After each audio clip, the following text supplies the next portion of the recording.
people put their own stuff in. We had, and they had I remember either you brought it or I think Okay. I've been to one of those meetings and passed it around. Someone had one of the cutout things.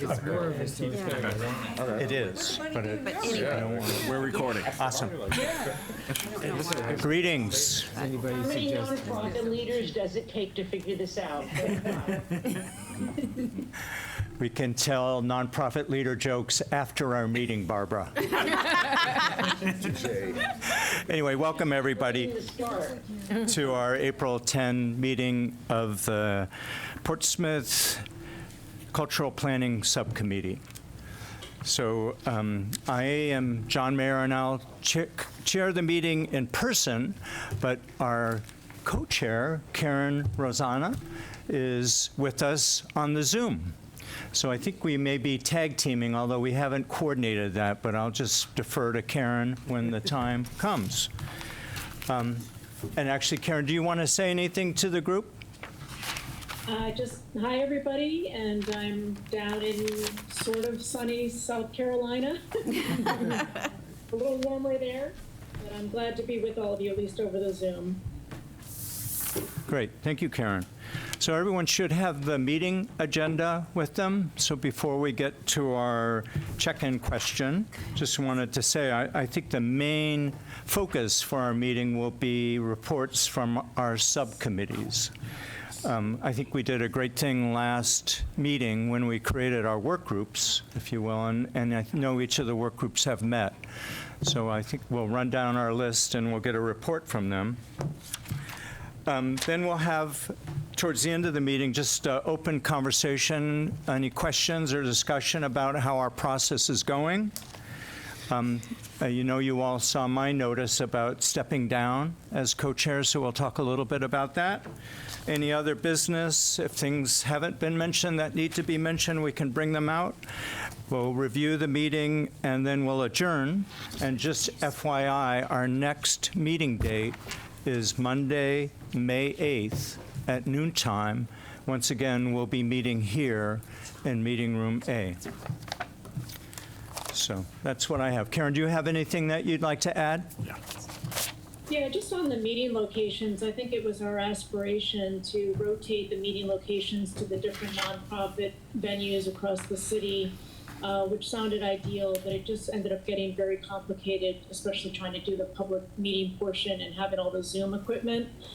So it looks like we're going to have our meetings at City Hall, probably in this room, moving forward, but just continue to encourage everybody to get out there and experience the great art venues that we have in the city.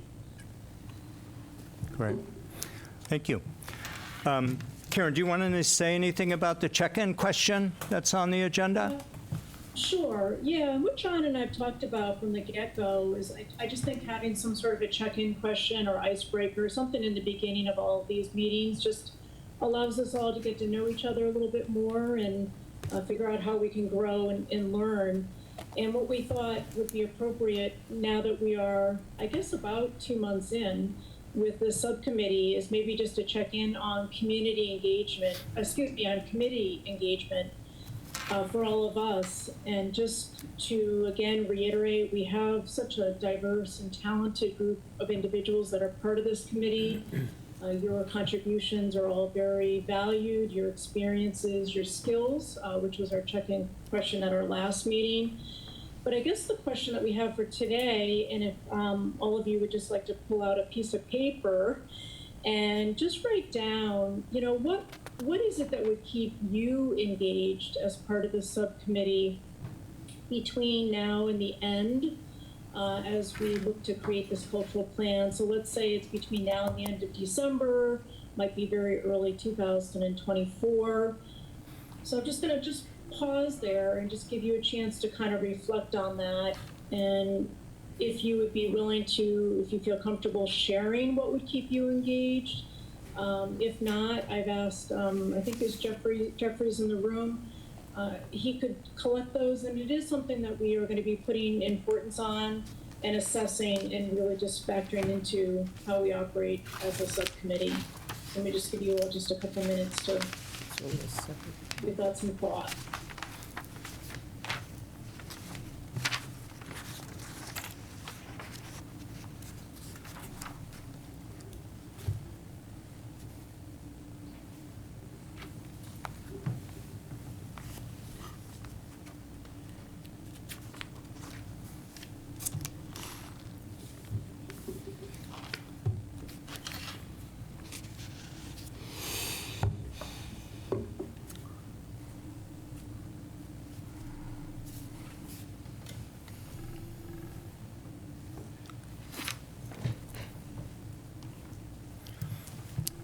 And Karen, maybe for those who aren't in the room, they can email individually to Jeffrey. Is that who should get the message?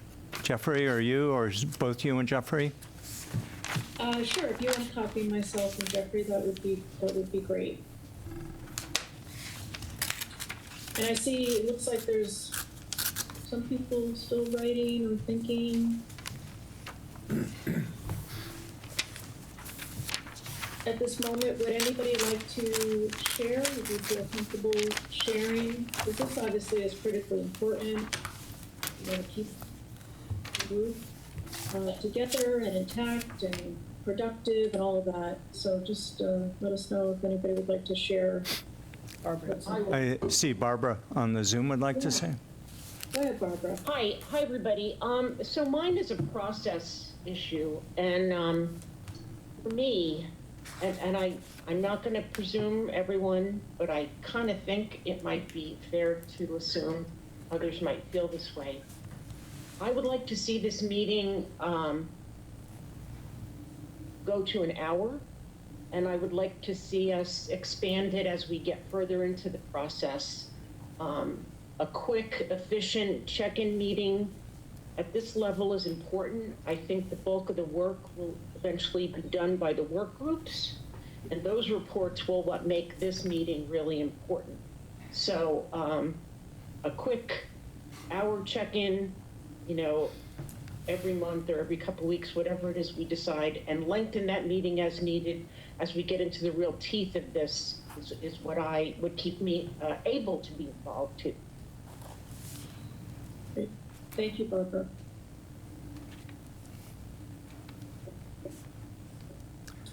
Robin? Any other feedback that you feel comfortable sharing? Robin has raised her hand. Robin? So I guess for me, I'd like a clearer understanding of what the end game is. Is this going to be a city cultural commission? Is it going to be a private cultural commission?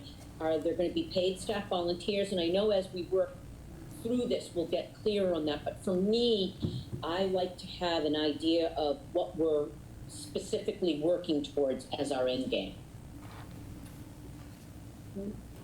Thank you, Robin. And Tom in the room? Thanks, Tom Koffold. I think for me, participating in any interviews we have with other people or any focus groups that we set up will help keep me engaged.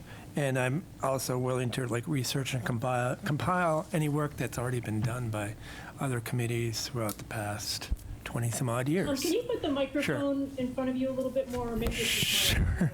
Sorry. Thank you. Did you miss the whole thing, Karen? Or Yes, I can hear. okay, darn. Thank you. So what would keep me engaged is participating in any interviews we do with other people. Did I just turn something off? All right. Or any focus groups that we have. I wouldn't even mind leading a focus group. That would help keep me engaged. And also I wouldn't mind doing research and compiling stuff that was already been done in the past 20 years. Like what kind of information do we already have about Portsmouth and the arts, and what people have already said during the last 20 some odd years. I'll follow up on that, because if I wrote down that when I see the public enthusiasm for the effort and public support for what we're doing once they find out about it, that's what'll keep me pumped. Yeah, this is Jason.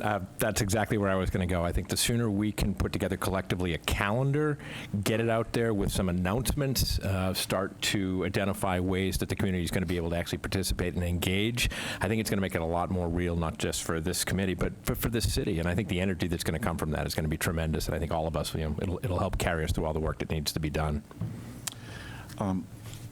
As a dovetail to, as a dovetail to the community engagement, I'm not familiar with the arts and cultural community. I'm more involved with the business side of the community.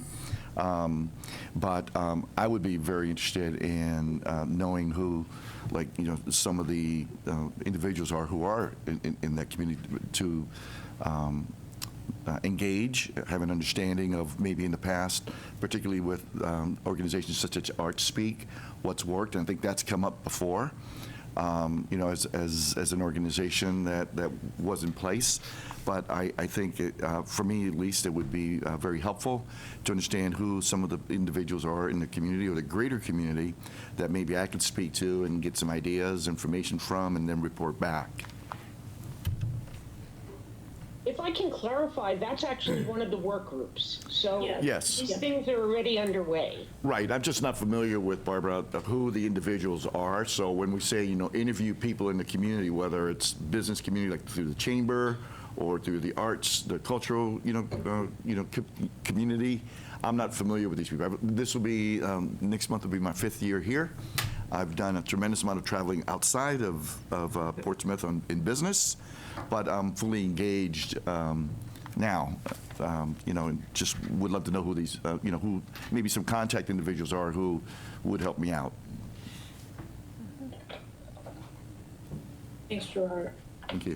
Yeah, and I would agree with Barbara as I'm listening to a lot of the ideas and thoughts that would keep individuals engaged and motivated and all that. I am pleased to say that a lot of this is going to be addressed and is currently being addressed by the work groups.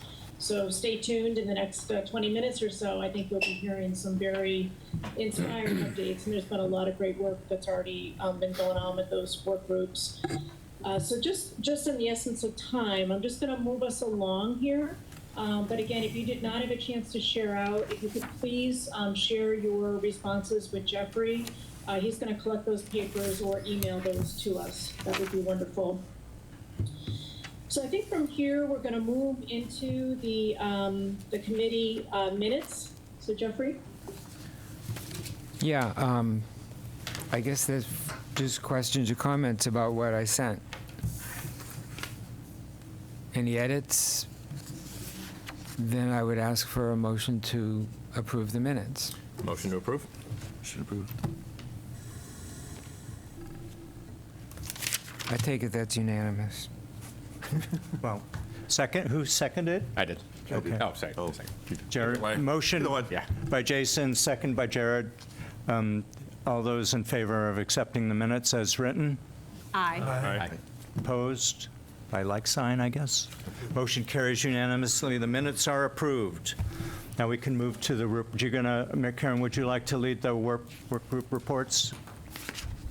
Sure. I think Okay. just as we did on our little check-in Zoom call last week, we just want to go in numerical order, and we'll purposely reserve group 3 for last, and that's also my group. But that group is responsible for continuing to update an overall project plan, which we're going to be sharing with all of you. I think some of you will be seeing that for the first time.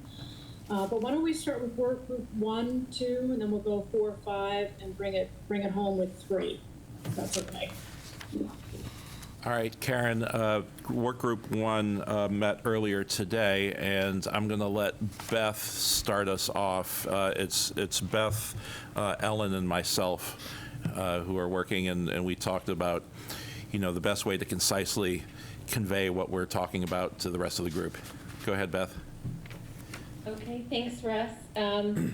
Our work group was charged with reviewing the 2002 cultural plan, and we had a lot of different takes on what we wanted to say back to this group about it. But we've chose to focus primarily on the process and not the exact elements of the plan at this stage. We did a thorough review, but our biggest kind of broad strokes feedback is that there was clearly a lot of really thoughtful, considerate people involved with the process, and it was aspirational, and it was the first one. So we want to focus on what can we learn from that, not as a critique, but as helpful hints moving forward. And so in broad strokes, we said there was a lot of what in that plan. A lot of elements in different buckets of different objectives. There was a lot of what, but there was not a lot of who's going to be responsible for it, how are they going to be responsible for it, where are the resources coming from, and by when. The timeline was really lacking from the beginning of the plan, which made that plan either extremely aspirational or very doable, depending on when it was going to be picked up again and by who. And so we were feeling like some key recommendations, and just, you know, to keep our focus on this idea that this kind of work takes a lot of engagement, a lot of time. This goes back to our last meeting around this pressure we're feeling to be fast-tracked, to align with the overall city's plan. And I think we want to be aligned with the city's plan because we want overall greater city level of engagement in whatever cultural plan takes place. And we all, I think, are curious about whether or not a cultural arts agency, commission, branch of city government is really going to be the recommendation or not. But in fact, we can't really hand that, if that group, which there was a lot of conversation around this in the last time, if we get to that place, we are not actually going to be able to hand them a plan to implement. That maybe it's going to be necessary for them first to be tasked with bringing this plan even into greater clarity. That this isn't necessarily something that can be all that fast-tracked. And then the other piece was, are those buckets from the last plan the same priority buckets? Not the objectives, not the smaller pieces, but are the largest buckets still relevant 22 years later? Are they really the priorities? What are the ranking of the priorities? And really, I guess our conversation asked a lot of questions, and I think there's still a lot of questions to be asked along the way when we engage with the community. Are these still the priority buckets? We addressed affordability, but we didn't, for artists and nonprofit leaders to work in the community, but we didn't address further DEI and A questions at that time, 22 years ago. I don't think those of us around the table really knew when the plan, when it was really last addressed, as so these were some other pieces that we talked about. It probably got a lot of attention at the beginning. It probably hasn't been picked up in the last 7 years by a group that was really looking at this. So what were the years of that strategic plan? Like, really, when did a cohesive group stop implementing it, and how are the arts organization and other potential partners engaged? I know that's a lot. Russ, please pick it up from Yeah, here. well, I mean, what I would add is we did discuss the fact that those six large buckets under which everything falls within the 2002 cultural plan are very diverse, and it takes very specific, unique skill sets to be able to tackle the objectives within any one of those buckets, and just reflecting on it 20 years later, it's really amazing how diverse a group of skill sets you would need to put in the same group in order to achieve the buckets. Because someone who's going to have the skill set to achieve objectives within preservation is probably going to be a very different person than someone who has the skill set to achieve the goals in youth education, which is probably a very different skill set than the person who needs to achieve the goals in marketing for a community. So you're looking at these buckets that have very unique, specific skill sets that no one person or small group of people is going to be able to achieve. So figuring out how that works within a plan for a city seemed really, really important as well. Ellen did take some time to look at a comparable plan or another community's cultural plan, so I want to give her a moment to speak to that as well. I'm not sure that this is, I think it would be better if I summarized some of those and sent them out Okay. to people, because we've used up, I think, Okay. our That's fine. time. Yeah. Right. Karen, do you want to take questions from that, or do you want to keep moving forward with reports? Well, I'm also just thinking, other actionable items that came out of your discussion this morning on kind of where we go next based on the assessment you've already done.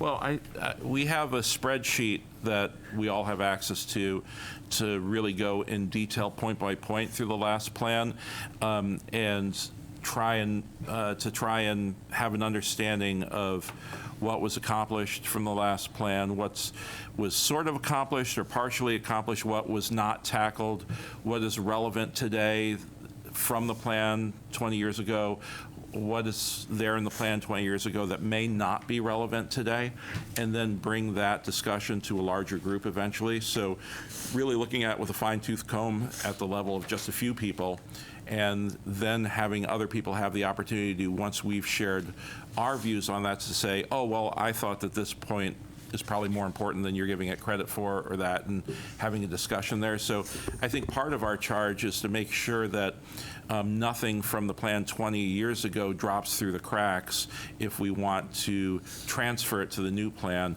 and to have like a justification for not carrying things through that were not accomplished from 20 years ago if we decide not to carry them through. And also thoughts on, we're honestly not sure in the area of preservation if the city's gone in a different direction in the past 20 years, whether there's, something happening at the city level already that's going forward with preservation within the community that maybe it doesn't belong in this plan, or maybe that's not happening. So I think trying to find an understanding of all that is next steps for us. Does that help, Karen? Yeah, it definitely does. And I think just having that kind of at a glance, like an executive summary, if you will allow us to probably more easily cross-match to the 2020 community engagement that's going to be happening, and pair up if in fact there are like issues from 2001 that are still bubbling up in 2023, or entirely new issues altogether. So I think that sounds great, Russ. I think that's an easy way, or an easier way, to kind of capture everything that you're mentioning. Yep. Well, thank you. Thank you for the work that's coming out of Group 1. Appreciate that. Why don't we move into Group 2? All right, Tom Kaufhold again. We met on March 27th, and I volunteered to be the chair, and Robin volunteered to take our minutes when we do have meetings. We had a very long discussion on a lot of terms, and I think some of it is it an agency, is it a commission, is it a committee, is it something like what was Art Speak, how did that work, how didn't that work?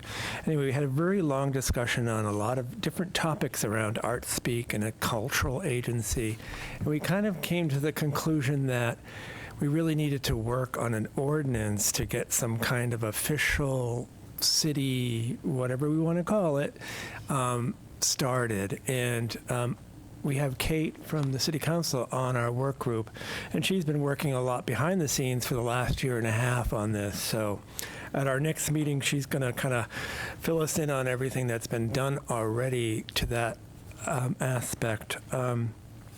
We also felt that there was a lot of information out there already that we could draw from, whether it was other cities' ordinances, other cities' cultural plans, that we didn't have to start from scratch, basically. So we came up with 5 areas that we're going to go forward with.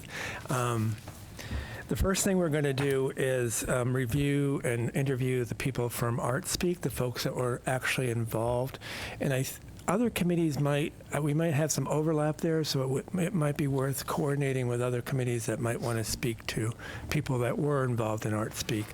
But we're going to be doing that. We're going to be reviewing other arts agencies, even specifically down to what kind of ordinance did they have, how are they structured, how is theirs working, does that make sense for Portsmouth? So like I said earlier, what I was interested in is just compiling. So the third thing we're going to do is just draw on the information that we already have, like, back in 2001, the community said we need some kind of arts organization, agency, committee, whatever we want to call it. So what were the reasons and rationale for all of that? Is that still valid today? Let's just compile all that together. And then actually we're going to do a draft ordinance. And part of this was due to just the timeline of when you need to introduce an ordinance to when it can be passed. And we really felt we wanted something passed this year. I know last meeting we had with the whole group, we talked about, how the time crunch, and if we had something in place for 2024, they could continue carrying on with some of the work that we started and get a cultural plan to the city and to be included in the master plan. So having an ordinance establishing something would really help in that, alleviating some of the pressure of completing a whole cultural plan by the end of the year. And the fifth thing we were going to do is, once we have this draft ordinance, is kind of take it to some of the arts leaders in town and cultural leaders and say, does this make sense to you? Do you see yourself working with this type of committee, group, agency, whatever it is that we create? So those are the 5 areas we're going to be working on, and we'll be working on them, simultaneously. It's not necessarily this order that will be going in, but the ultimate goal is to present something to the city to create some kind of agency, committee, organization that will exist in perpetuity, hopefully forever. So in our next meeting, we're meeting on, I just forgot the date, the 24th of April. And we've been meeting at Pro Portsmouth, and I think, just like Karen suggested with our meeting here, it's probably much easier to meet in one place all the time. Barbara has everything set up at Pro Portsmouth for us, so we're probably just going to keep meeting there if she doesn't mind. And I think she volunteered the space, so we're going to take her up on it. What was the date again? Monday the 24th at 1 p.m. And I think I heard Gerard volunteer earlier to interview some people from the arts community. So it was a great way to get to know people and what kind of arts things are out there. So Yeah, I would just love to have a list and be able to, contact information and just be able to engage. That would be wonderful. Yep, that's what we'll have at our next meeting, and we'll assign things out. So that's the update from Work Group 2, which was Art Speak / review stuff. Great, thank you, Tom. Any questions from the group? And I'm sorry I didn't say that after Group 1, so let me say, are there any questions for 1 or 2 at this point in time? Well, Karen, I would say it sounded like actually a really important opportunity if Group 1 and Group 2 were to have a conversation together, because Group 1 is looking at the cultural plan that was, and Group 2 is looking at an arts agency, which was one of the outcomes of the cultural plan. And already from some of the comments that I heard from Ellen and Beth and Russ, how that arts agency might be structured and what the duties could be, I think are an important question that we all ought to be thinking about, and whether we kind of build a minimal starting point or whether we're expansive in the role of that agency, I think is an important question. And I know there's learning from how ArtSpeak operated and its arc of, when it came to end, is something that we can all learn from. Karen, I just want to expand on what Tom said. One of the things that I think we're also trying to address is this feeling of pressure to get this done by a date certain, because we're concerned about what will this committee look like, who will be on this committee, what will the council look like, will this group have to reform? So please understand that this is the reason that we're on parallel tracks. We're reviewing and researching, but we're also creating. Because we're thinking that if we can create some sort of ordinance that puts together an arts council or commission prior to the year end, that group will oversee the cultural plan work going into the next year, regardless of who's sitting on a council. And just to give you like just a little taste of what we talked about, we were really throwing out all kinds of ideas, right? And one of the best ideas that came forward was, what if this looked sort of like the Economic Development Commission, where you have, and it would also address where you live and where you're from, because if you're going to be a real city official commission, we won't have the ability to say, well, you can be on it even though you don't live here. But if you create the membership by saying key leaders of groups have to be on it, so whether, so 3S would designate someone, Music Hall would designate someone, Portsmouth Historic Association would designate someone, regardless of where they call home. So we were trying to be creative and think about, how do we get leaders to the table, and how do we get this in place before the end of the year, so that the pressure of creating the cultural plan is somewhat alleviated, because you know that a group is going to have that plan as their kind of mission into 24. Yeah, I think it makes perfect sense, and we're basically trying to avoid any sort of a gap from completion of the plan to execution of taking it forward. So I think that makes really good sense. So Karen, this is Russ. I have a question just based on what Barbara just said. It's probably a question best directed at Councilor Cook.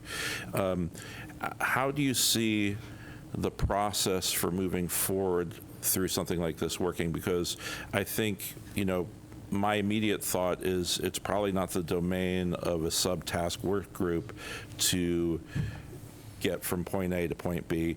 So does it move from the task group to this group, to the arts and nonprofits group, to the city council, or how does that, what's the workflow look like on it? Thank you, Russ. I think you actually just outlined exactly what the workload is. Thank you. But the important piece here that's missing is the legal department. So the legal department reviews all language in all the ordinances we draft. And so I had just told Tom I'm going to come to the committee with a draft, because it sometimes helps to look at language first and then say, no, I don't like this. No, I don't like this. No, this is not what we want.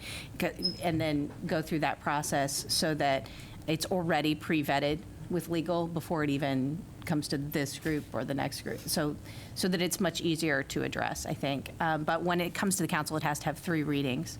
So I think it's really important to always remember it will take the council almost 2 months to address it, and that's assuming that the council doesn't have any concerns. So that's why the subcommittee, the work group is getting started right now because of the time frame of process. Okay, as you go through this process, I don't know that, I know I'm not, and there are likely other people in this group who are not very well versed in the structure of the Economic Development Commission. I mean, I've been to their 7 a.m. meetings and stuff like that, but I think it would be good for us to know how those groups function. Do they have any sort of funding? What type of staff support do they have, et cetera, so that we can understand what type of model, because as Beth had mentioned earlier, one of the things that was left out last time were how are the resources going to be obtained to actually achieve the objectives within the plan. And I want to make sure we don't set ourselves up in a way where the city's expecting something to happen without having to provide any resources to make that happen. So thank you. Right. Thank you, Councilor Cook, and thank you, Russ. One other question that I've raised too is whether it's within Economic Development Commission or it's in talking with other established city arts agencies, is what does success look like?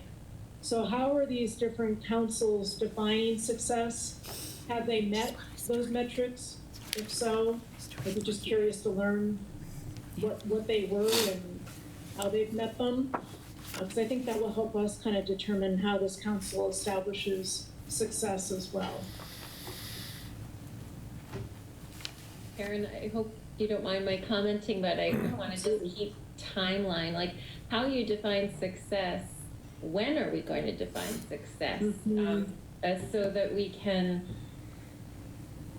come to the table with recommendations that we all understand. Are we recommending what success looks like in the next 5 years, in the next 10 years? You know, and I think that's going to be important as we seek community engagement in this process all along the way.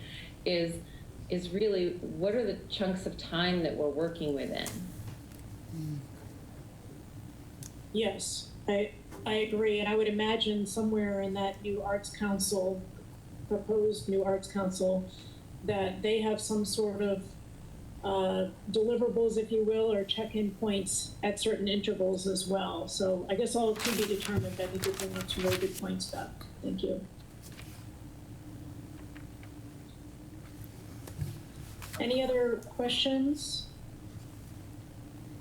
for group 1 or 2? Okay. Oh, somebody getting ready to say something? I think we're ready for group 4. Okay, let's keep moving along. Okay, Group 4 is the Communications Work Group. Suzanne Danforth, Jason Goodrich, and myself, Karen Battles. We've written a general plan outlining our goals and objectives, which briefly include develop an overall communications plan to inform the community of the cultural planning subcommittee efforts and to set the stage for public engagement. Work with members of the subcommittee, city staff, and outside consultant to ensure coordinated messaging. Encourage participation from all segments of the community by identifying specific audiences and working closely with the community engagement work group to publicize their efforts to engage. To develop a communications calendar. We met with Sean Clancy and the city communications team, Stephanie Secord and Monty Bohannon, to help us understand how our group will work with the city staff and ensure coordinated messaging. We'll work with their staff to create content using their existing templates. Communications will be disseminated through city-established communication channels, which include the city website, the newsletter, Channel 22, press releases, social media, and MailChimp surveys. In this meeting, we also discussed a number of near-term communication channels, including updating the placeholder webpage our subcommittee currently has on the city website, which is now just a general placeholder. This would include our meeting notes, reports, Zoom meetings, pertinent articles and facts, and official information. Some of those sub-pages are really extensive and very interesting to look at. Including a QR code on any materials that we produce will bring people to this page, making it a really important communications tool for our subcommittee. We're also discussed a press release updating the public immediately about our progress and process. A community forum was also discussed. Part of what we brought to the meeting with the city was we know that we're engaging a consultant, but it may be months out. So a question for us was, would it be good for the subcommittee to actually put together a kickoff community forum in which we'd gather all the stakeholders and raise awareness about our project and help us to develop the questions that we want to put forward for public surveys. One thing we heard was the city also has an instant polling platform that could help streamline this process. We'd be able to capture in real time what people were thinking about. We also discussed a printed piece, such as a rack card, that would explain what the subcommittee hopes to accomplish, explain our process, and ask for participation. This piece would also have a QR code directing people to the webpage. In working with city staff, this piece would be created and distributed to arts and cultural sites throughout the city. The communication work group feels that the current Portsmouth Historic Society exhibition, A Sense of Place, Portsmouth 101 Objects, dovetails with our mission and presents a rare opportunity to inform many visitors about our goals. The exhibit runs through October, ensuring a long collection process. other cultural venues throughout the city would display the piece. It could be tacked up, it could be as simple as being tacked up on community bulletin boards at PMAC and the Button Factory, and it would ensure possibly a much broader outreach than some other kinds of communications. Lastly, we discussed a presence, having a presence at important community events with an information table. Opportunities would include Farmers Market, Prescott Park Arts Festival, Market Square Day. And we also met with the Public Engagement Work Group and started a collaborative Google document with a list of arts and cultural audiences and arts and cultural organizations. We'll be working closely with this group to support their efforts for public outreach. Jason Goodrich is working on a press release, and Susan Danforth is working on updating the city webpage. So to move forward with other projects, we would need the subcommittee approval and also to discuss how to fund a citywide forum, how to work with a rack card or a printed piece. We'd need some money for that. And also we'd need to produce some informational materials for those for that information table that we would have at different events. And we'd also like some guidance on protocol, how we move ahead with, we have this idea, who do we go to? We'd like to talk about that during the later discussion that's on the agenda of moving forward with questions. That's my report. Thank you, Karen. Great job on all of that. I do actually have some general questions, and you mentioned that funding would be needed, which makes sense. Can I just throw that out? Where, and maybe Councilor Cook, that would be directed towards you or whomever, but where, do we have any funding for something like that, which would be, I would imagine, something separate from the funding we would need for the consultant or consultants? So this is Sean. I would just say there's no funding like sitting somewhere in place currently. And we did talk about that.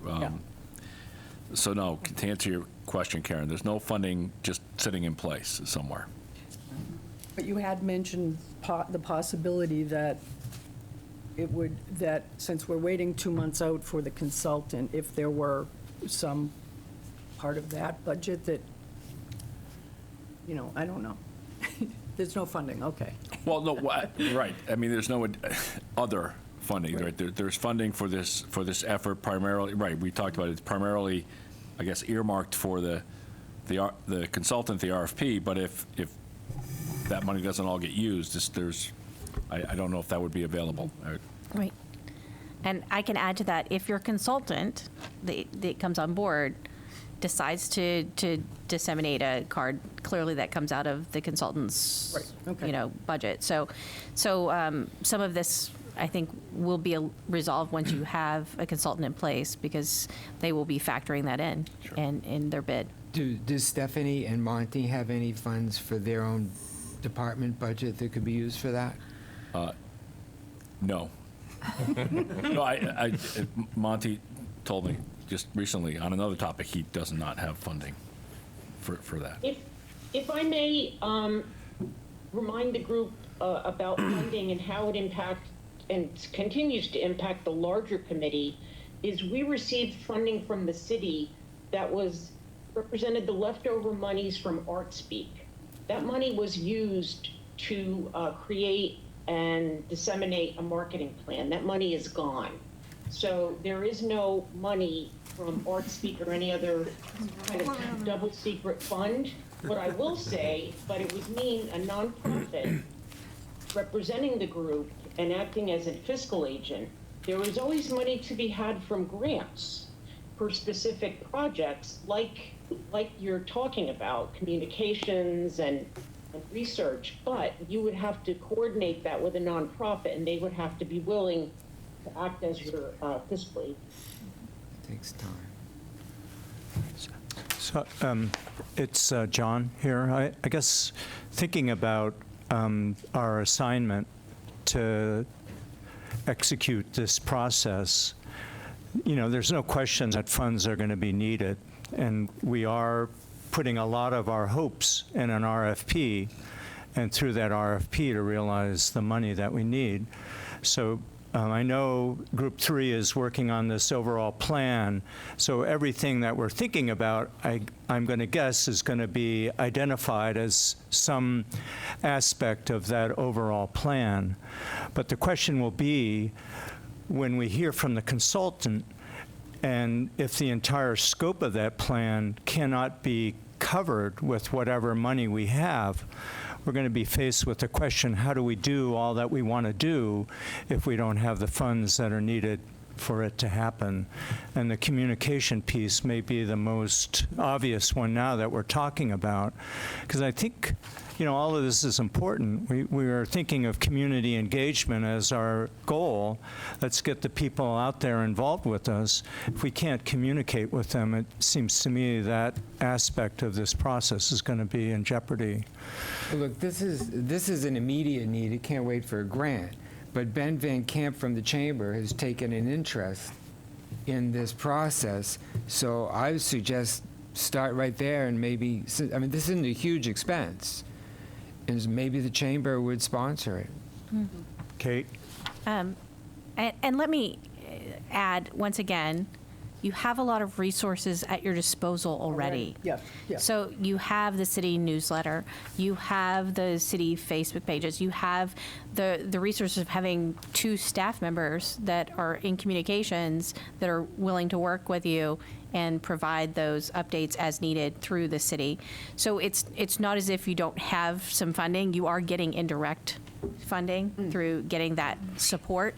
That's more than most entities in the city have. So let's be really clear, like the Sustainability Committee is not asking for any funding from the city for communications for their, for the Climate Action Plan. They're relying on their own resources. They're reaching out to the people they know. It's going in the city newsletter. You know, they're not asking for additional funding to get the word out. Thanks, Councilor Cook. And I was thinking the same thing, you know, just bringing us into 2023, so much is done online between social media and digital communications. I know it's aspirational to have things in print, but, you know, clearly there's a much higher price tag associated with that.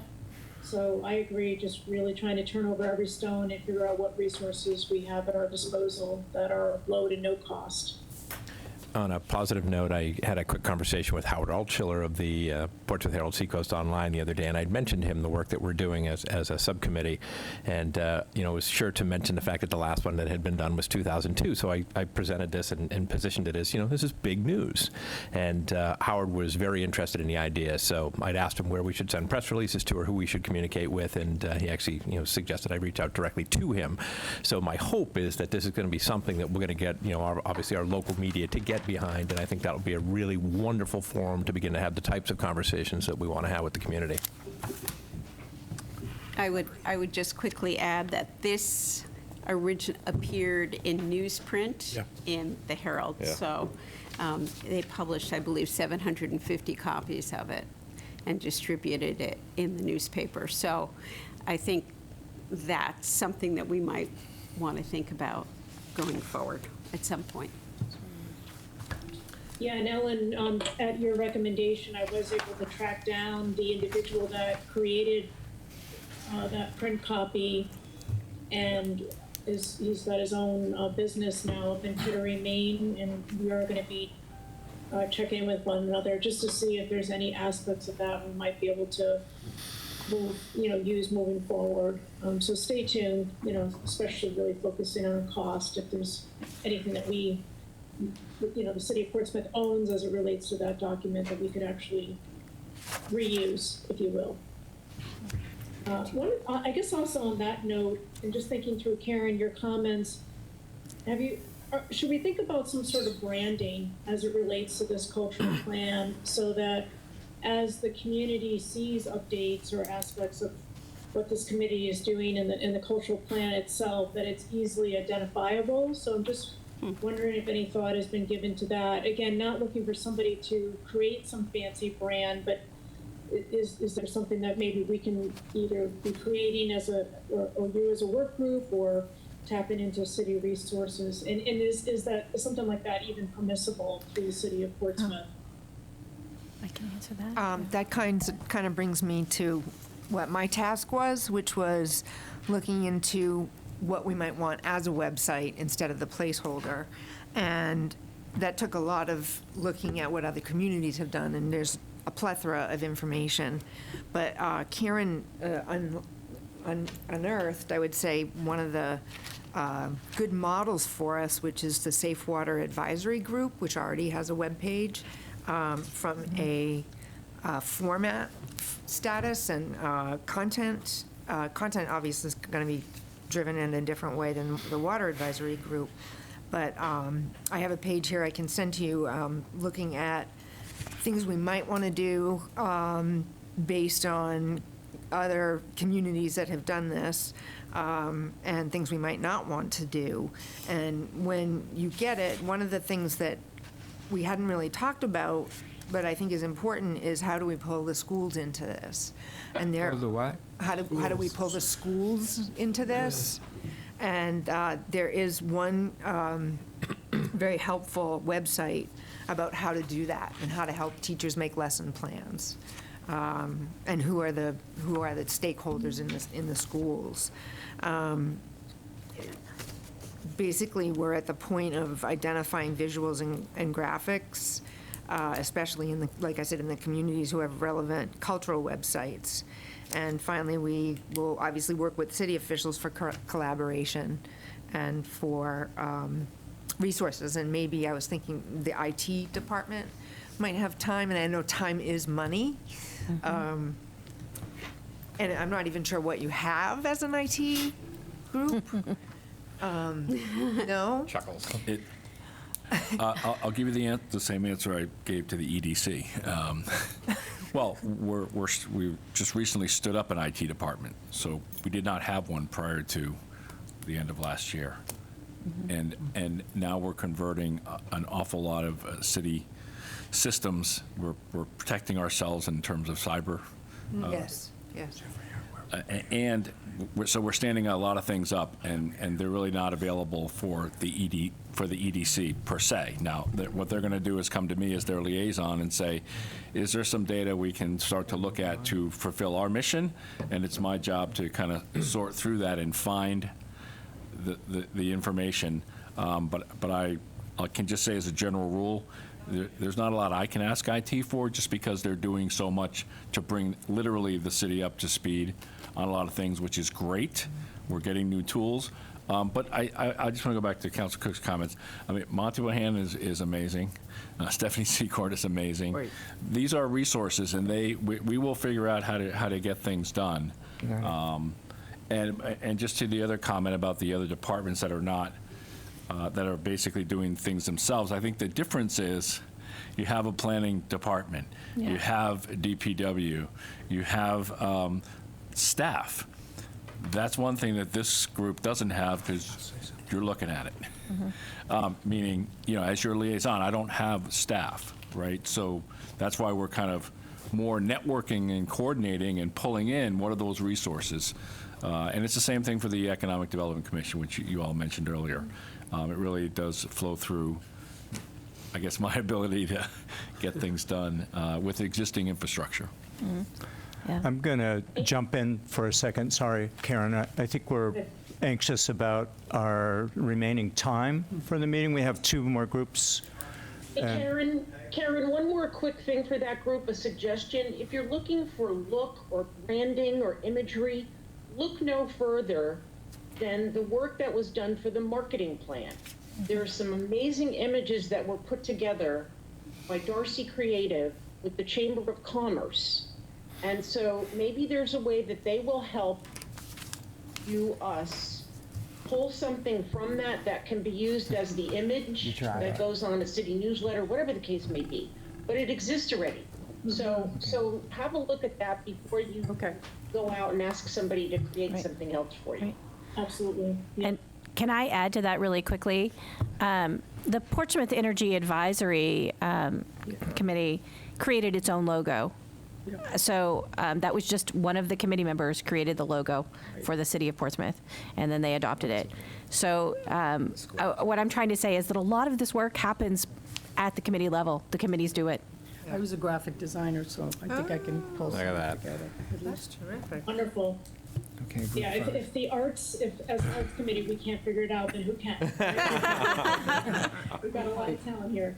All right, to John's point, let's move along. Let's work group 5, if we can keep it brief, and we'll hit 3 and roll this up here. So, work group 5? You want me to do it? Okay, I can start off. Okay, I can start off. We're very aware that we will partner very closely with Group 4 with the communication. We're also very aware how important our relation with the consultant will be. We think, that's really critical to our success, and the faster that gets on board, the happier we'll be. We asked the question, what can we do between now and when the consultant comes in? And we kind of identified 3 buckets of who we're targeting to be participants. One is the organized stakeholder community, one is the non-organized artist community, and one is the general public and the tourists and things like that. So focusing on the organized, we felt that we could start working on developing questions for leaders in the organization. So this kind of dovetails in with what Group 2 is talking about and Gerald was talking about, already thinking about doing interviews. So Emma and Amanda were going to work on some questions, and Group 4 and us developed an extensive list of who would be on the list of who we want to talk to. So, that's a place where we can kind of get going, and so we'd want to, if you're talking about meeting with people, that's part of the public input process. The biggest question that we have on the table right now is whether we're focusing strictly on Portsmouth residents or whether we're taking a regional approach. Our inclination at our committee level was to think of it as a regional approach because there's so much documentation of the impact of the arts community and the arts economy on the economy of Portsmouth, and why are people, why has Portsmouth become a cultural hub? Because that's going on here, and there's a tremendous impact that it's having on it. So our inclination in our conversation seemed to want to be to include a more regional approach, and we want to get feedback from the committee, from the city, about whether that's the the approach. The public input, of course, would include a mix of formal and informal. Things like the info tables you were talking about, and we had ideas that, there was conversations about the formal study circles with the New Hampshire Listens model, but we can also do it on a pop-up basis and just kind of like do, quick things as other ways to engage the community, because it doesn't have to always be, well, there's the surveys, but it doesn't always have to be very structured, because when you find people, you can communicate them. Do you guys have something you want to add to that? Okay. Questions, comments? I have a question. So in this group, are you talking about both individuals and organizations in terms of their input? Yeah, I mean, that's what we were saying. What can we do prior to the consultant being on board? Mm-hmm. That's what we felt we could tackle right away without having to wait, Right. But we are hoping Sean will hand us a partner quickly rather than later.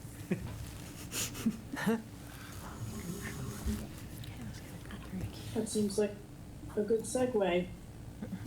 So, Sean, do you want to give us an update on the consultant outlook and I can give you an update, certainly. I can give you an update on the RFP outlook, which is, it has received all of its sign-offs, and it will go out no later than tomorrow.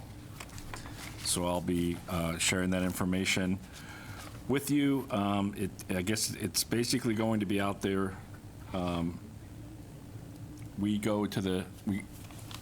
There's a whole process, but it can be available tomorrow, and then we advertise it on the 18th of April. And then the goal is to have it open until May 5th. And that would give, so what that means is if it's available tomorrow, then it can be pushed out to those organizations that you've identified, right, that we've all identified. We have an obligation to advertise it for anybody. And that's when I'm talking about the 18th, we will do that. And then it has to be out there for X number of days, but basically, effective tomorrow, it'll be available for consultants to start looking at. And there's a whole process that goes through legal and the RFP process where the proposals are sent in and they are collected and they're all opened together by the purchasing department on May 5th.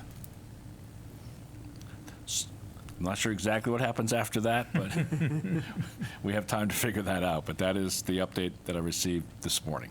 I have a question. Yeah.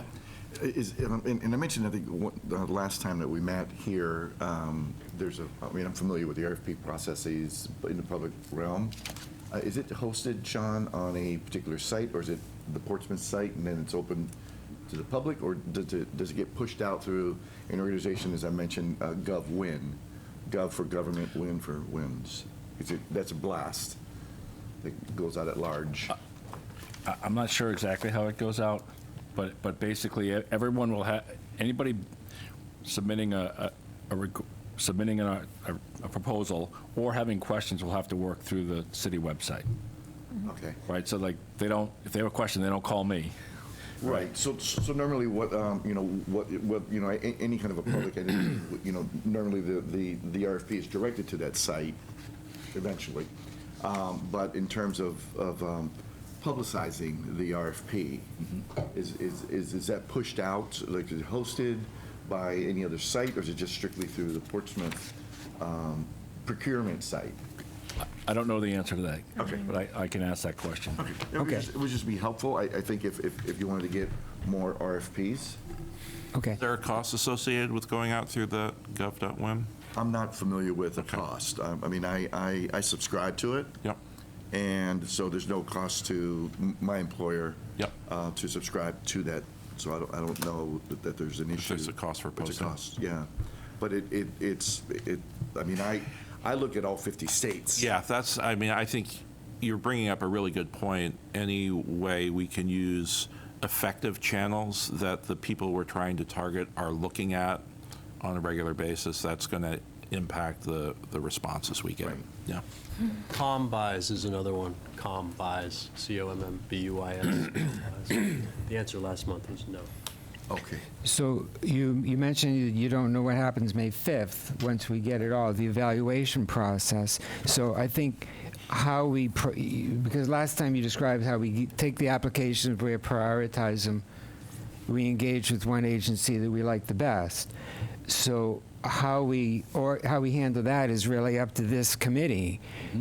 And I'm just sitting here thinking about that, saying that, I think, if you agree, that our Group 5 is likely to be, and Group 4, the Group 4 and 5 are likely to be the groups that are going to be most closely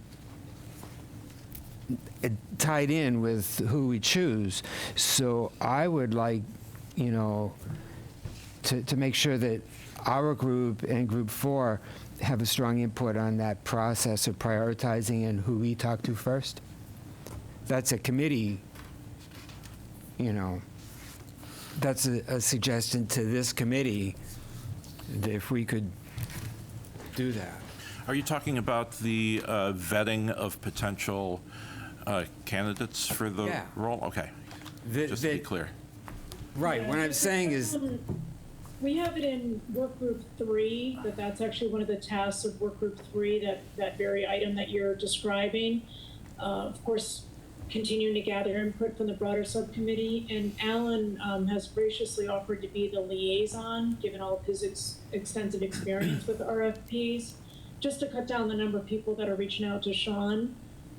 So we do have that identified as a work group task right now. It's not to say that it only stays with work group 3, but work group 3 is going to be focused on that, exactly what Okay. you're saying. Well, I guess what I'm suggesting is to work group 5 have a representation in that process. Yes, of course. The intention for us was to liaise with Sean and get rid of the ones that would waste folks' times, whether they're far out of range or they're far under or they're not appropriate, and then pick probably the top 2, 3, 4, 5, whatever it depends on, so that we can present to the committee in an organized fashion. That's the goal. So, Okay. yeah, not for us to make a decision, just to do the vetting first, to give it over to the committee to come up with a plan Okay. for time. Right, you get what I'm saying, though. Yeah, totally. Yeah, absolutely. Not, I think, Karen, is that a correct assumption of your description 2 weeks ago? That we would just be the liaison with Sean so that we could do all the paperwork, the administrative, the bids, the questions, the answers. It's a one go-between for the town to come to us. And then once we had a reasonable presentation, turn it over to the entire committee. Yes, that was my understanding as well. Just kind of narrowing it down, get the outliers out. Yeah. We'll have a number of people responding. And on that question, Sean, how many organizations are we pushing this out to as of today? Because I think group 1, if I'm not mistaken, you were going to be kind of pulling together any recommendations from the broader committee, but I certainly want to make sure that we are having this go out to organizations that we feel strongly about at this point. Well, so I'll answer the question. I have not seen a list. Well, I know I sent you one. One list? No, one One agency. Right. I've seen, right, so I have not seen a list.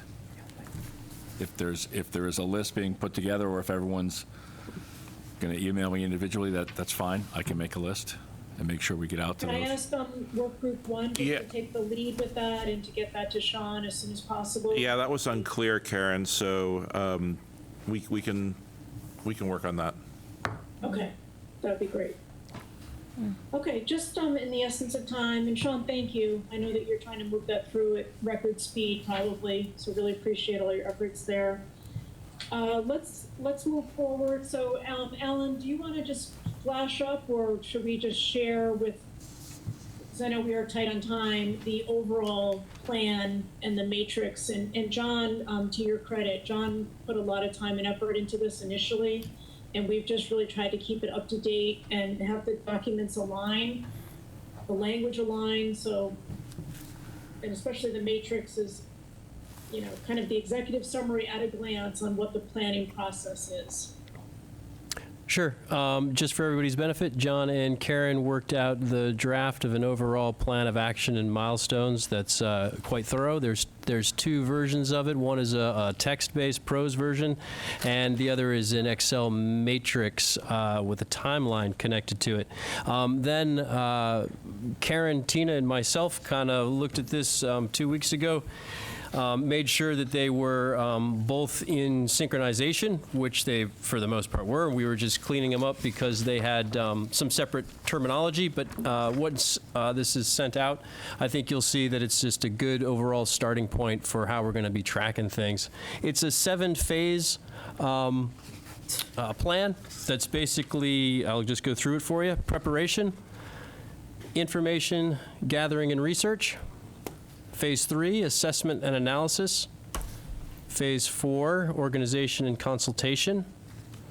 5 is writing the plan. 6, finalization and adoption. 7 is implementation and beyond. And the goal behind these was simply to give some type of starting objective so that we can all synchronize together, basically applying our individual subcommittees into the overall plan and have a an idea of where we're trying to get together as a group.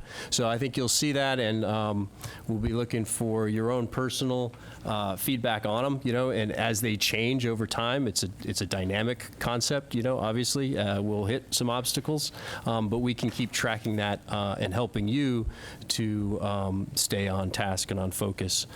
So you'll see those shortly. Again, it's an Excel spreadsheet that's going to have a nice, clear calendar look at hopefully where we're going for target markers, and then a breakdown of everything via text. Is that a good summary, Karen, or would you like to add more? Nope, sounds great. So it's definitely going to be a working document. Even the comments from today and the updates from the work group, we will integrate into that, and just always try to keep it up to date. And as I say, a working document moving forward. Alan, do you see us currently being in phase 1 or phase 2? They will overlap, first of all. Great question. Yeah, they're not, what's the word? What is they're not synchronous or asynchronous. They're simultaneous, they're parallel, they're overlapping. So yeah, we're definitely in phase 1. Some folks are already in phase 2 and 3, which would be information gathering and assessment analysis. And I would imagine we'll be back and forth as we go. So good question. They're not sequential. That's the S word I was looking for. They are complementary, not sequential. Okay. And just even that stepwise approach, I'm sure John can add another comment on this as well, but that was really taken as a best practice, is what's the cultural planning process that seems to be utilized by other municipalities. So that's kind of like our recipe that we're using to guide what we're trying to do. Okay, why don't we move into, so all of you at this point in time have received John's notification, and we're sorry to see him not in that co-chair role anymore. I know that we both can attest to the fact that this has been a lot of work, probably more so than either one of us realized. But not only, as you can hear, from all the contributions coming from the broader work groups, and then, as Russ has indicated, and Barbara, we will be getting some pretty additional substantial support starting in about the second half of this year, coming from the Arts and Nonprofits Committee. So I do expect things will level off a little bit, and I think we are getting into a groove. Hopefully all of you are feeling that to some extent as well. But I do need some help as I will be continuing on as co-chair. So I just wanted to pause and just see across the group, for those that are on the line as well as those that are in the room, if there's any interest from anybody else in assuming the other co-chair role. If it's something that you don't feel prepared to necessarily give an answer to right now, if you could kindly give me an answer probably sometime in the next day or two, that would be much appreciated. And John, any other thoughts or comments? No, but I'm happy to talk with anyone about, some of the things I was involved in and share the resources that I discovered.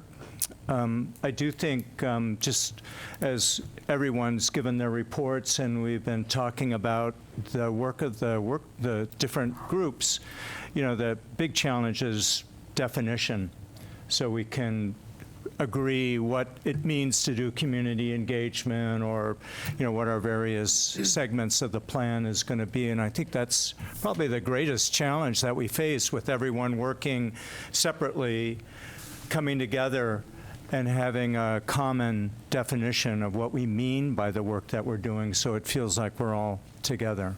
I think that's the hard task that we have.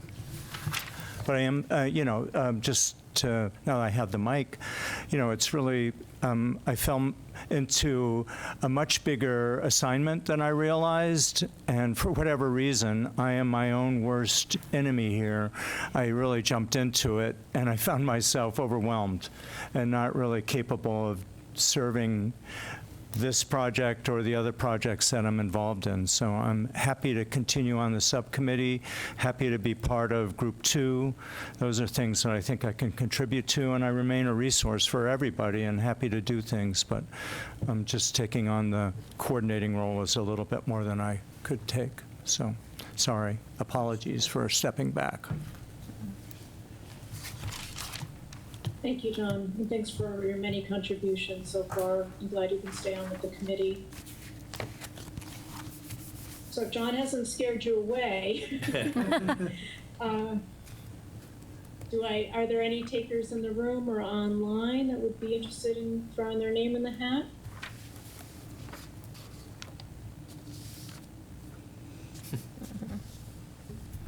It might be best if people have a minute to think and maybe get back to you. It's a little difficult in this forum to raise your hand and say, I'll do it. So I'll speak up in defense of people who might be interested but are a little nervous about doing it right now.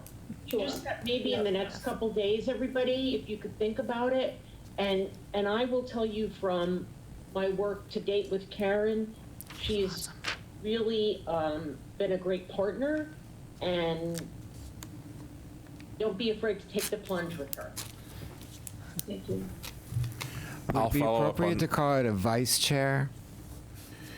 Would that be less daunting if it was a vice chair? I guess that would be a possibility, Jeffrey, but I was just going to jump in and say that, Barbara and myself co-chairing the Arts and Nonprofits Committee, we did have some phone conversations before we made it, a public decision to co-chair that committee together, and had, it was a different circumstance, and we were talking with the mayor at the time about how it would work and all of that. But it's definitely a good idea if this is something that may be of interest to you or intrigues you, to give Karen a call and have a conversation about it. I highly encourage you to do that, because Barbara and I were able to, talk on the phone about how it would work, co-chairing, and what it would mean to do that work. And it definitely has an impact and is very rewarding, even with the, level of work that comes along with it. This is an important job to get this done. So I'm hoping someone will step up, give Karen a ring, talk about it, and make the decision to co-chair with her. If you are interested in the idea of a vice chair and the way that works, it's usually structured a little different, but please call Karen about any of those ideas. And if you have any questions, you can always reach out to Barbara and myself as well as Councilor Cook or Sean. Any of us will be happy to answer any questions you have. Yes. Thank you. Yeah, and I'm certainly open to every and all suggestions and feedback from the group.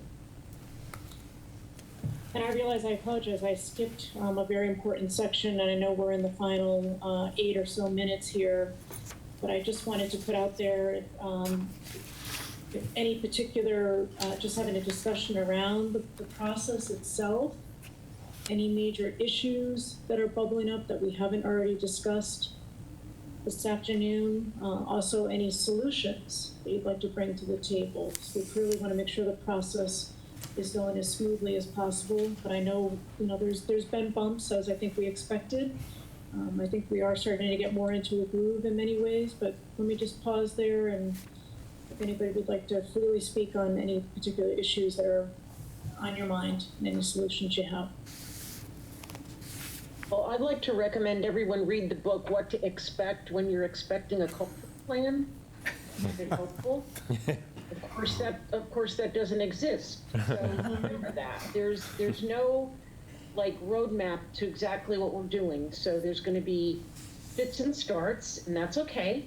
For me personally, I found the first session of the work group to be the most satisfying, if that's the right word to use, because you're in a smaller group. We're not at City Hall. Not that there's anything wrong with City Hall, but and you really get down to it, right? And we definitely had a spirited discussion. We didn't always agree, but man, we were hammering out some work that day. And I hope the rest of you are going to find that with your groups as well, that's going to be the real nitty-gritty of the plan when we're in these smaller groups and we work through problems together, and then report to this bigger group. So that's my takeaway. Great. Thanks, Barbara. Russ, did you want to say something? You go ahead. I just wanted to say that I think it might be helpful if committees could send out brief reports, if we created a format for people to report out ahead of time. So then we could spend our time together talking about things that, issues that come out of the subcommittees. And that might be something to ask subcommittee members, do you think that are there any particular issues that should be brought in front of the whole group, rather than spending our time doing report outs? I think that would make this time better used. Well, we need to work out the mechanism for that because of the city's thing, but to send it, Right. I mean, we could have written the report like you're saying, but I mean, this is really a question for Sean in a sense, because in order to circulate the report from our work group, we have the quorum thing, so it has to go through you. Well, I think the issue with that is having an inadvertent meeting where actions are taking place unintentionally, Yeah. where the whole group is in the loop on it. So I think that having like a Google Drive or a Google folder where documents can reside, where people at their own leisure can go and review in preparation for a meeting, similar to the way you review an agenda or the minutes as you're preparing for the next meeting, should work. It can be distributed as a PDF or a document via email from Sean. I think the concern was that if we started a conversation going back and forth on an email thread, are we having an unannounced public meeting, or are we meeting in private when we're not supposed to be? Does that sound right, Councilor Cook? Yes, that's absolutely the issue. In fact, I am a committee chair right now, and when I send out things to my entire committee, I blind copy the two other members because there are only 3 of us. So I literally can't have a conversation. I can't send an email to one person on my committee because that's quorum. So Yeah. I blind copy them and send it to the legal department. And I always put a disclaimer at the top, do not reply, because we're recreating a quorum. These are the documents for the upcoming meeting. And I have no discussion with them at all.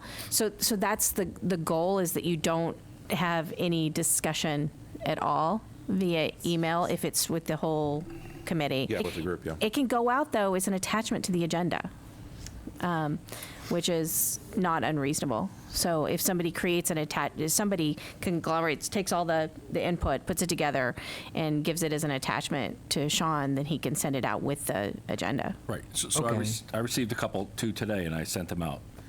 Today? Today. Right, but that doesn't help us. It needs to be earlier than Well, that. yeah, so the reality if it is gets to what me- we're asking for is a deadline prior to the next meeting for which each subgroup submits a document that everyone can review before we come to the meeting.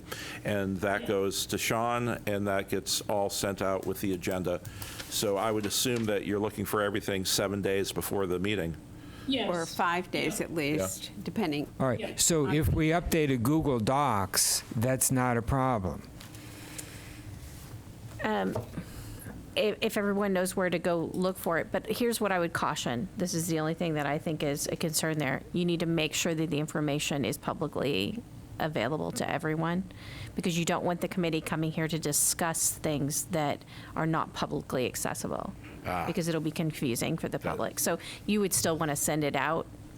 Okay. And that It's would part of be the posted agenda. with the agenda. So what we're really doing then is asking each work group to send a report to Sean a week before the committee meeting.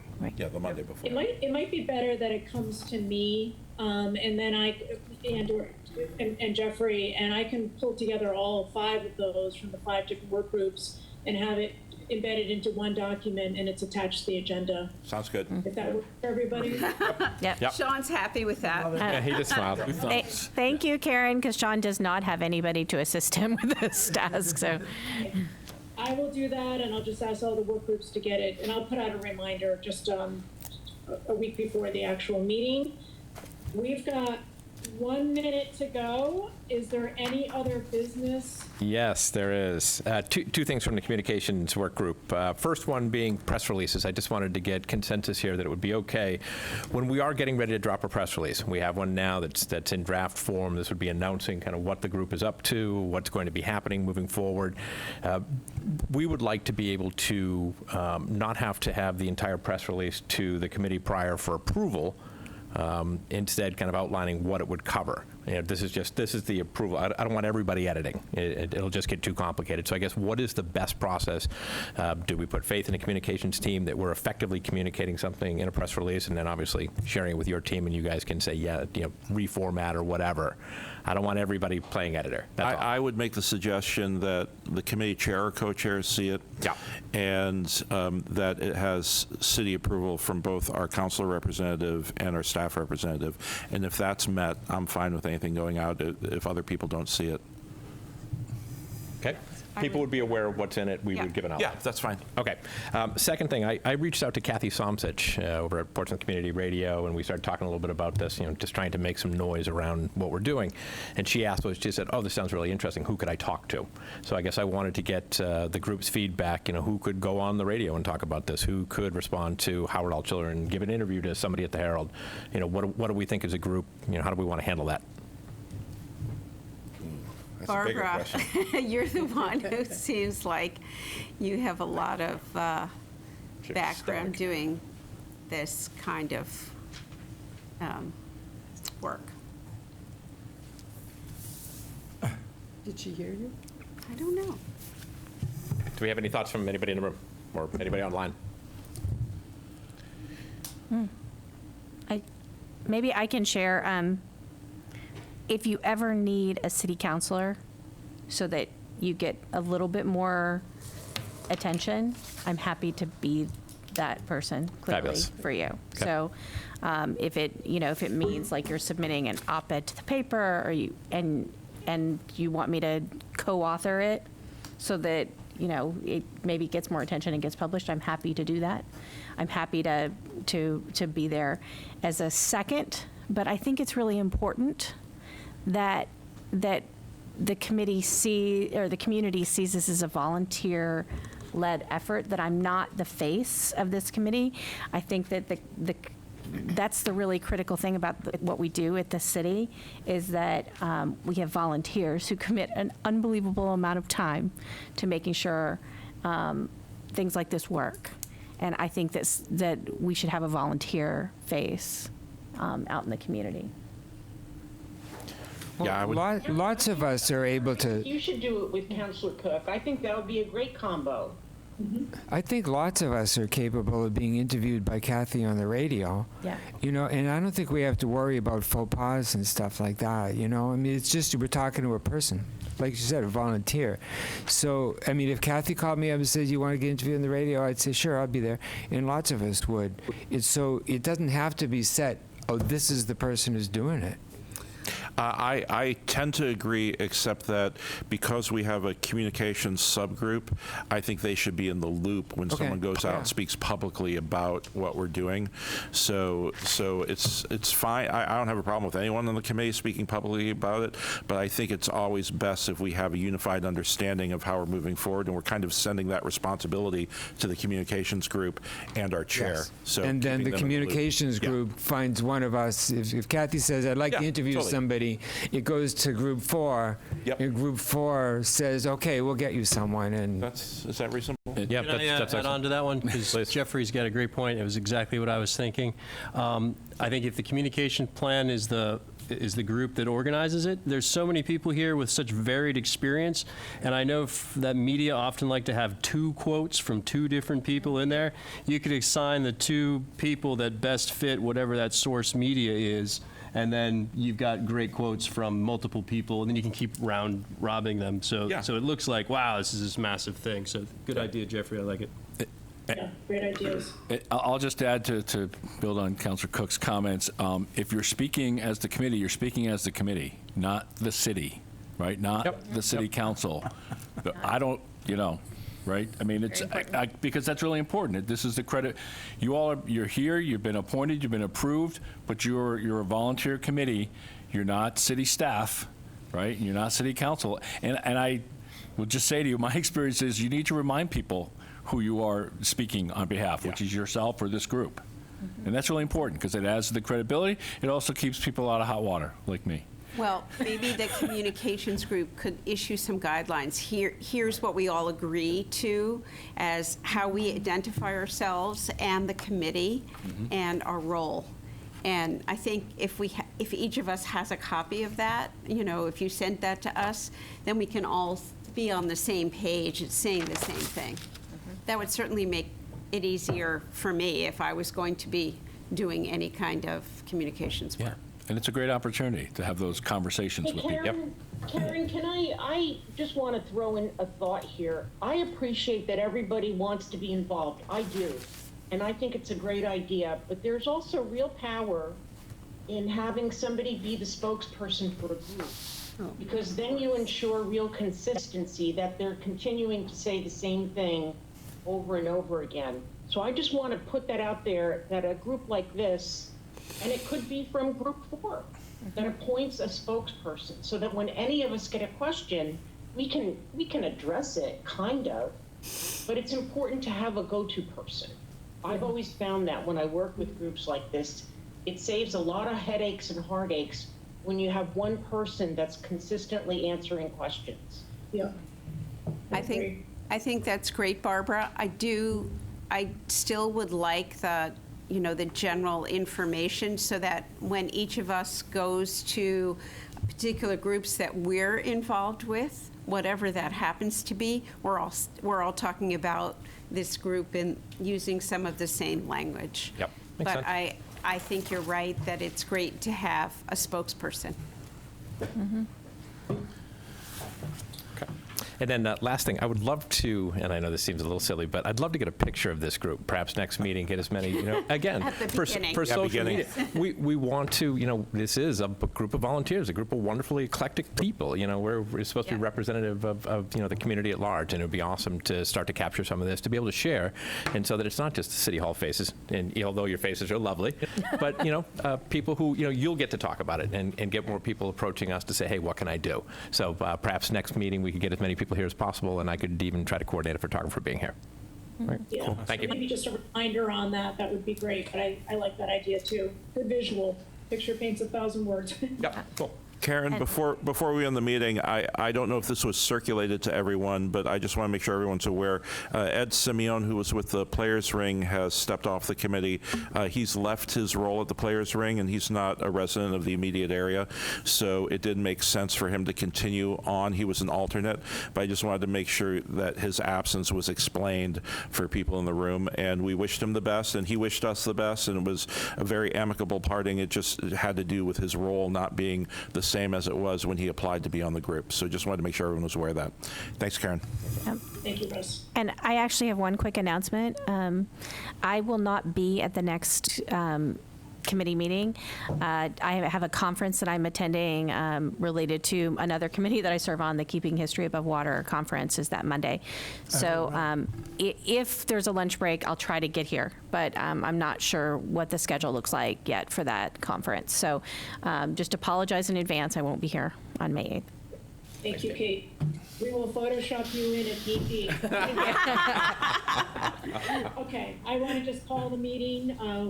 We went a little over, but I think you can see it was pretty jam-packed with a lot of good agenda items and a lot of good productive discussion. So I'm going to put the motion to adjourn the meeting, and would somebody like to second that? Second. Okay. Well, thank you, everybody. Appreciate all the dialogue and great contributions and progress to date. Let's keep it going. Thank you. Thanks. Have a good afternoon. Okay. All right, so we have some more work cut Yeah, out we need for to us. plan another meeting. That's And cultural planning, I all think- kinds of planning. I think our next You're going to meeting the is